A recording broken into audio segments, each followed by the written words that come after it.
नमस्कार, सलाम, सत श्री अकाल और खुदा हाफिज दोस्तों।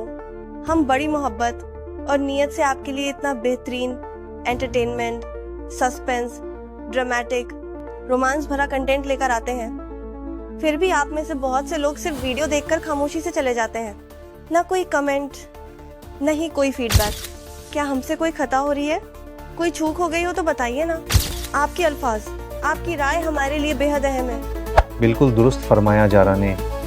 आप लोग सिर्फ देखते हो लेकिन न लाइक करते हो, न ही कोई राय देते हो। क्या हमारा एपिसोड आप लोगों को पसंद नहीं आता? अगर आप लोग लाइक, कमेंट और सब्सक्राइब नहीं करोगे तो हम ताजगी और जोश कहाँ से लाएं अगला एपिसोड बनाने के लिए?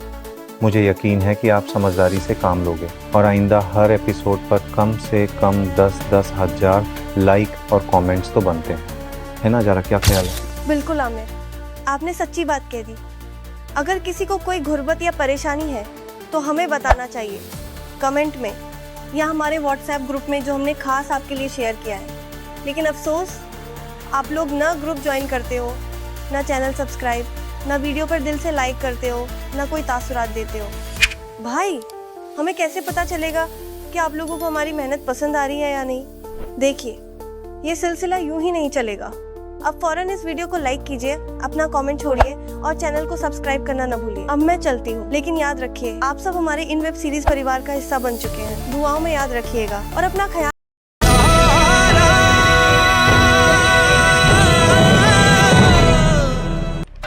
और अल्लाह, तौबा तौबा, जो कुछ इस घर के साथ हुआ है वो किसी दुश्मन के घर में ना हो अम्मी, दुश्मन के घर में भी ना हो। अम्मी, जिस लड़की को हमने अपने खानदान के ख्वाब सौंपे थे, उस लड़की के ख्वाब किसी और की मोहब्बत में पहले से ही गिरफ्तार हैं। अम्मी, जिस लड़की को हमने अपने घर की रौनक बनाना चाहा, वो लड़की तो किसी की मोहब्बत के चिराग पहले ही रोशन कर चुकी है।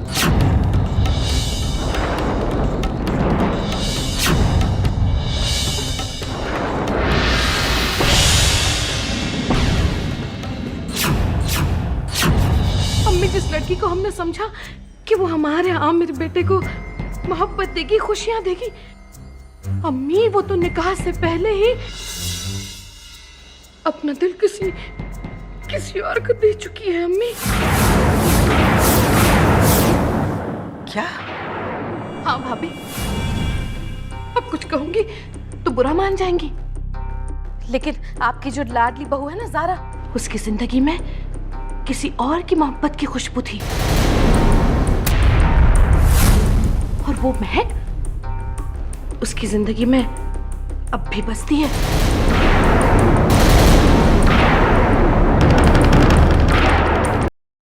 लग गया ना सबकी जुबान पर खामोशी का ताला?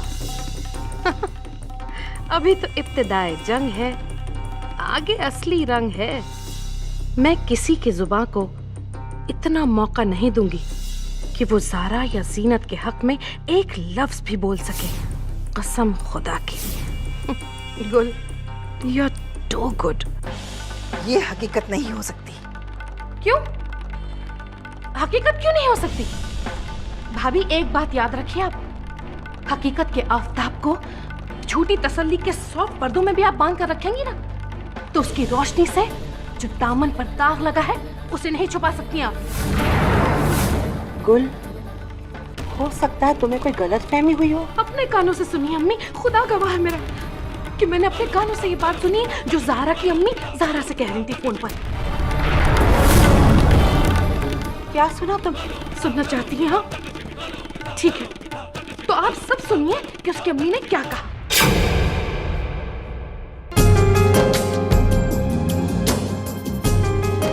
अब तो मुकम्मल है मेरा यकीन, रिश्ता ये कोई कच्चा धागा नहीं, बस है तमन्ना खुदा रूठे नहीं, धागा ये प्यार का छूटे नहीं। अब तो रंग में तेरे रंग जाएंगे, खुद को ही भूल जाएंगे। भाभी मुझे लगता है यही वजह है, ये आमिर और जारा के बीच जो दूरियां है ना उसकी।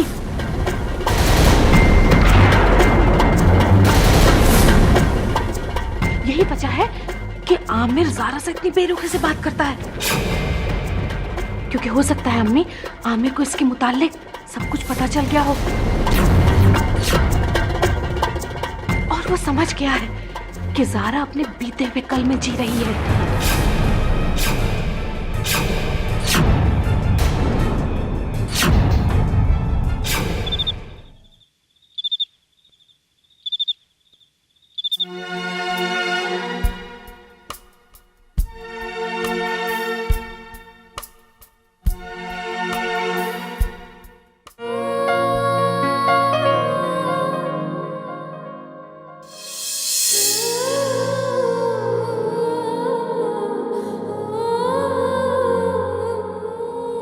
क्या देख रही हो ज़ारा?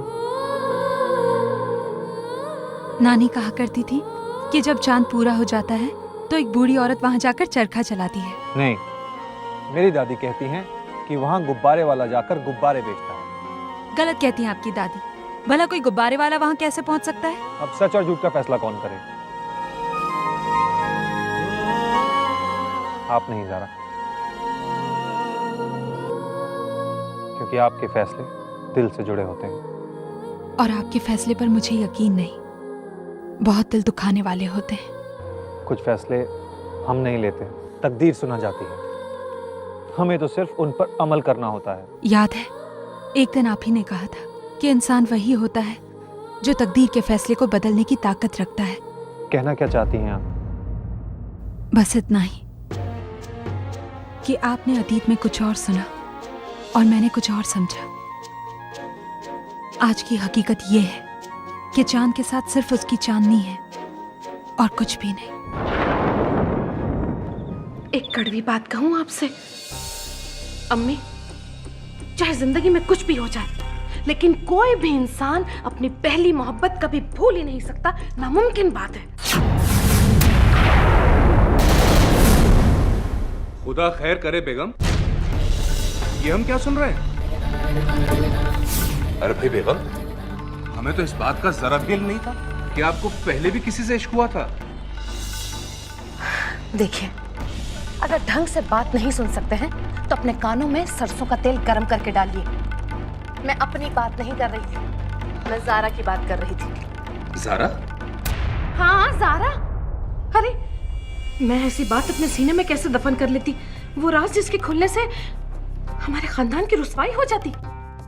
इसलिए मैंने अम्मी को, खाला को और भाभी को सब कुछ बता दिया। वही सारी बातें जो जारा की प्यारी अम्मी जान जारा से फोन पर कह रही थी, याद है ना? अब हम आपसे कुछ कहेंगे तो आप बुरा मान जाएंगी। भाई तिल का ताड़ बनाना तो कोई आपसे सीखे, आखिर हम भी तो वहां मौजूद थे। फिर ऐसी कौन सी बात हुई जो सिर्फ आप ही के कानों तक पहुंची? क्या आपने ये नहीं सुना था जारा की अम्मी को कहते हुए कि जारा बेटे, तुमने तो अपनी मोहब्बत को अपनी आपा के लिए यूं भुला दिया है जैसे कि मोहब्बत के फूल तुम्हारे दामन में कभी खिले ही नहीं थे। कहा था कि नहीं? उसने कहा था। जल्दी बताइए। बेशक कहा था भाई। सुन लिया अम्मी, अब तो हो गई आप लोगों को तसल्ली। एक मिनट, जरा ठहरिए बेगम, जरा ठहरिए। अब हमारी समझ में आ रहा है कि दरअसल माजरा क्या है। अम्मी जान, जारा के वालिदैन आमिर और जारा के निकाह के खिलाफ थे, और इस पूरी कायनात में जारा अगर सबसे ज्यादा मोहब्बत किसी से करती है तो वो है उसके अम्मी और अब्बू। तो वो उसे ये कह रही थी कि अपनी आपा की खातिर उसने उनकी मोहब्बत को ठुकरा दिया और उनके फैसले के खिलाफ जाकर आमिर के साथ निकाह कर लिया। बस। ओह, तो फिर वो क्या था जो जारा की अम्मी उससे कह रही थी कि बेटा तुम्हारे गुजरे हुए कल के बारे में किसी को पता नहीं चलना चाहिए, खास तौर पे आमिर को। क्या था जी वो गुजरा हुआ कल, और हमारे आमिर को ही नहीं पता चलना चाहिए कल के बारे में? अब हम आप ही का डायलॉग आप ही की पेशे खिदमत करते हैं। अगर सही ढंग से सुन नहीं सकती हैं आप तो तेल डलवाइए कानों में। वो ये नहीं कह रही थी, वो तो ये कह रही थी कि अपने गुजरे हुए कल की परछाई को अपने आज के रिश्ते पर मत पड़ने देना। भाई वो तो इस खानदान की खुशियों के लिए बहुत नेक सलाही दे रही थी।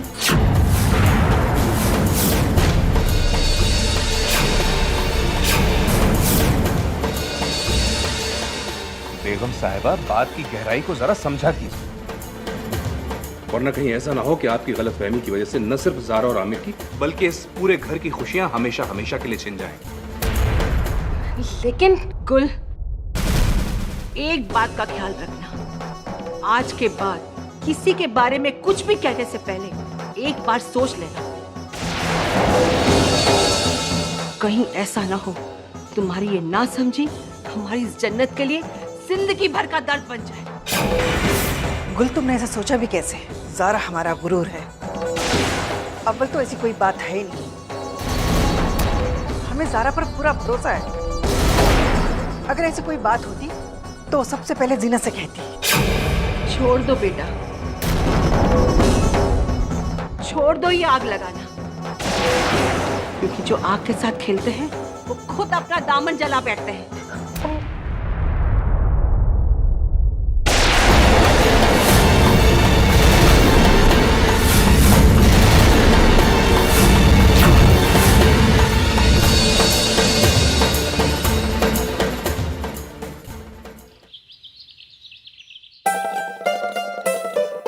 खुश रहो आमिर बेटा।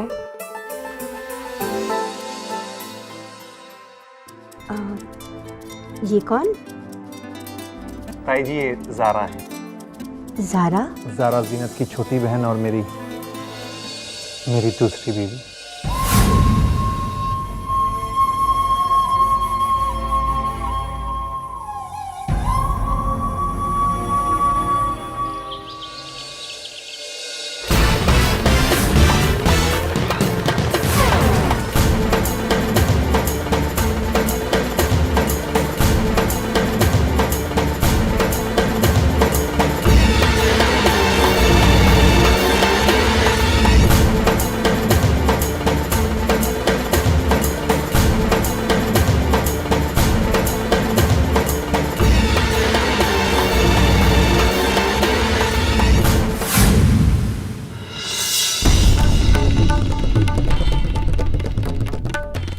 क्या हो रहा है बेगम? क्या कर रही हैं आप? नहीं, हम ये सब होते हुए नहीं देख सकते, बिल्कुल नहीं देख सकते। आखिर शौहर होने के नाते हमारा भी कोई फर्ज बनता है। अब आप एक एक साड़ी इतने जतन से संभाल संभाल कर रखेंगे तो खामखा बहुत वक्त जाया हो जाएगा आपका। चलिए हम आपकी कुछ मदद कर देते हैं। अभी अभी लीजिए। अरे ये लीजिए। ये मेरे कपड़े और ये आपके कपड़े हैं, ठीक है? माशाल्लाह, देर से ही सही, लेकिन ये बहुत सही फैसला लिया आपने, इस घर को हमेशा के लिए छोड़ने का फैसला। भाई ये तो आपकी मोहब्बत है जो हम यहाँ पर रह रहे थे। भाई आखिर कब तक रहते यहाँ? तमाम जिंदगी थोड़ी ना बसर कर सकते थे। बहुत ठीक किया बेगम आपने। अब हम अपने लखनऊ के घर में चलकर रहेंगे। भाई क्या हुआ अगर वो घर थोड़ा छोटा हुआ तो? रहने वाले भी तो हम चार ही हैं। अब माना कि वहां कोई नौकर चाकर नहीं है तो क्या हुआ, हम लोग तो हैं। भाई हम यहां भी बड़े शौक से खाना बनाया करते थे, वहां भी बना देंगे। आप अपने नरम नरम हाथों से कपड़े वपड़े धो लीजिएगा, शीरीन बर्तन साफ करवा देगी, और जहां तक रहा सवाल झाड़ू पोंछे का, तो वो काम आप दोनों माँ बेटी मिलकर अंजाम दे दीजिएगा। या अल्लाह, अब कुछ कहूंगी ना तो बुरा मान जाएंगे, लेकिन कैसे बेदर्द बाप है आप? आपके सीने में बाप का दिल नहीं है क्या? अरे यहाँ पर मैं अपनी शीरीन का घर बसाने की सोच रही हूँ और आप घर बसने से पहले ही उजाड़ने की सोच रहे हैं। छी!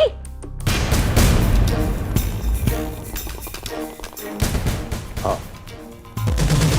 क्योंकि मैं भी एक बाप हूं, इसलिए एक बाप के दिल का दर्द, उसकी चुभन, उसकी खलिश को अपनी रूह तक महसूस कर सकता हूं। जारा भी किसी की बेटी है कुल, जारा इस घर की बहू है कुल, और यही हकीकत है। और इस हकीकत को जल्द से जल्द कबूल कर लो, क्योंकि यही तुम्हारे और हमारे लिए और इस पूरे खानदान के लिए बेहतर होगा।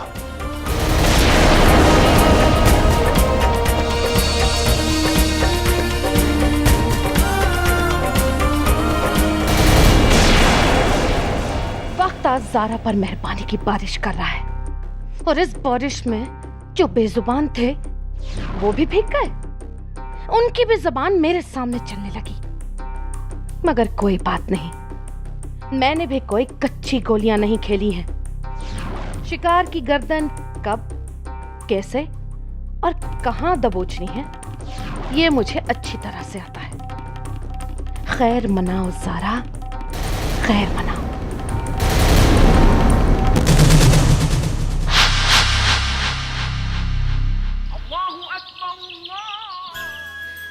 गुड मॉर्निंग ताई जी।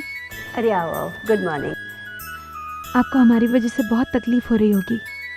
अरे ऐसी बातें नहीं करते, बच्चों के लिए कुछ करते हुए तो माँ को खुशी होती है ना। अच्छा ये बताओ, आमिर नाश्ते में क्या खाना पसंद करेगा? जी वो, अरे संकोच मत करो बेटा, बताओ। जी उन्हें नाश्ते में ग्रिल्ड सैंडविचेस बहुत पसंद है। अब वो तो मुझे बनाना नहीं आता। ठीक है, तुम एक काम करो, तुम ही नाश्ता बना लो अपने आमिर के लिए। इद्दत के 40 दिनों तक तुम आमिर का कोई काम नहीं कर सकती।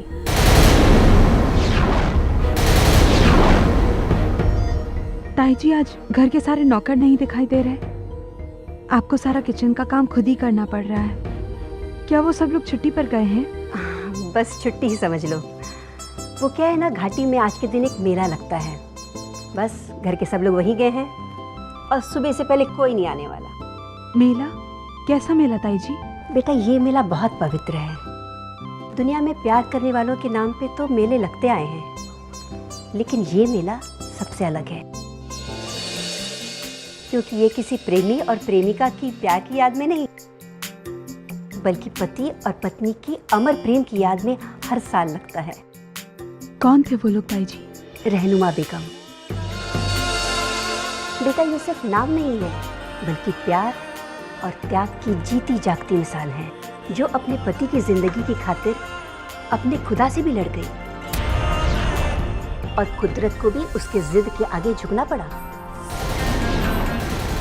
और उसका पति जो मर चुका था, उसे दोबारा जीवन देना पड़ा। जिस जगह पे रहनुमा बेगम का मकबरा है, हर साल वहाँ एक मेला लगता है, जहाँ दूर दूर से सुहागनें आती हैं और उस मकबरे पर पति पत्नी की मनमांगी हर मुराद पूरी हो जाती है। खैर बेटा, तुम आमिर के लिए नाश्ता बनाओ, मैं अभी आती हूँ। ताई जी मेरे हाथ का तो वो रोज ही नाश्ता करते हैं। मुझे आमिर खुद ही बता रहे थे कि ताई के हाथ में बहुत स्वाद है। आप उनके लिए कुछ भी बना दीजिए, मुझे यकीन है कि उन्हें जरूर पसंद आएगा। ये बात है तो ठीक है, मैं ही आमिर के लिए कुछ स्पेशल बनाती हूँ। जी। लेकिन एक और समस्या आ गई। क्या हुआ ताई जी? ये कि मैं जो बनाने का सोच रही थी वो सामान तो घर में है नहीं। कोई बात नहीं, मैं अभी बाजार से लेके आती हूँ। अरे आप क्यों खामा का तकल्लुफ करती हैं? मैंने आते वक्त बाजार देख लिया था। आप मुझे बस लिस्ट दे दीजिए और मैं सब सामान ले आऊंगी।